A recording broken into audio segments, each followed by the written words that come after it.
Skandal suap massal perangkat desa Kediri, 13,1 miliar rupiah menguap, 3 kades dituntut hukuman berat, tapi siapa raja kecil di balik layar?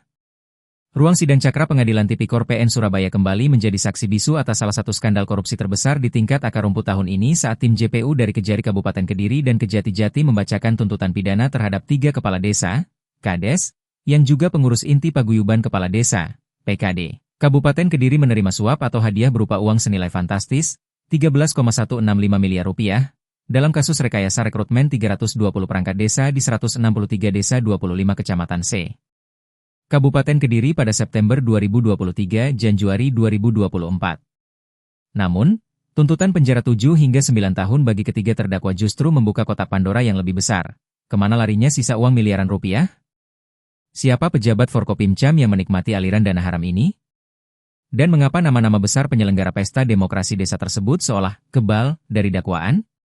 Dalam berkas surat tuntutan terpisah, JPU menjerat ketiga terdakwa dengan pasal berlapis, pasal 12 huruf A UU Tipikorjo, pasal 20 huruf C UU nomor 1 tahun 2023 tentang KUHP, atau alternatifnya pasal 606 ayat 2 KUHP Barujo, pasal 20 huruf C UU nomor 1 tahun 2025 tentang penyesuaian pidana. Ketiga terdakwa tersebut adalah Imam Jamin bin Khalil, Kades Kalirong, Kecamatan Tarokan dan Ketua PKD Kediri, Darwanto, Kades Pojok, Kecamatan Wates dan Humas PKD Kediri, Sutrisno, SPD, MM, Kades Mangunrejo, Kecamatan Ngadiluih dan Bendahara PKD Kediri. Jaksa menuntut hukuman berat sebagai efek jera. Imam Jamin dan Darwanto masing-masing dituntut 7 tahun penjara denda masing-masing 600 juta rupiah subsidiar 150 hari kurungan. Kedua terdakwa juga diwajibkan membayar uang pengganti sebesar 108 juta rupiah subsidiar pidana penjara selama 1 tahun dan 2 bulan untuk terdakwa Jamin. Dan sebesar 96 juta rupiah subsidiar 1 tahun penjara untuk terdakwa Darwanto. Sementara itu, beban terberat ditimpakan kepada Sutrisno yang dianggap memegang kunci aliran dana.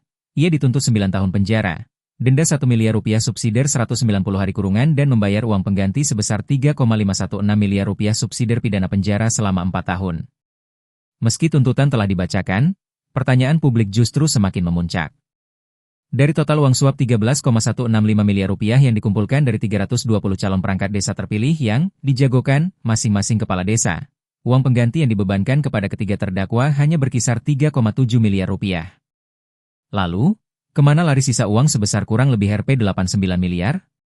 Dalam persidangan, puluhan saksi selaku kepala desa maupun terdakwa-terdakwa secara terbuka mengakui bahwa uang tersebut tidak hanya masuk ke kantong pribadi mereka, melainkan dialirkan secara sistematis kepada pejabat Forkopimcam, Camat, Kapolsek, dan Danramil, di 25 kecamatan sebagai biaya keamanan, agar proses rekrutmen berjalan mulus tanpa hambatan.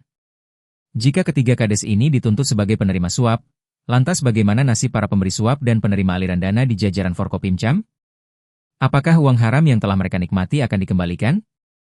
Ataukah ada skenario kambing hitam, di mana hanya ketiga terdakwa yang dikorbankan untuk menyelamatkan pejabat struktural yang lebih tinggi?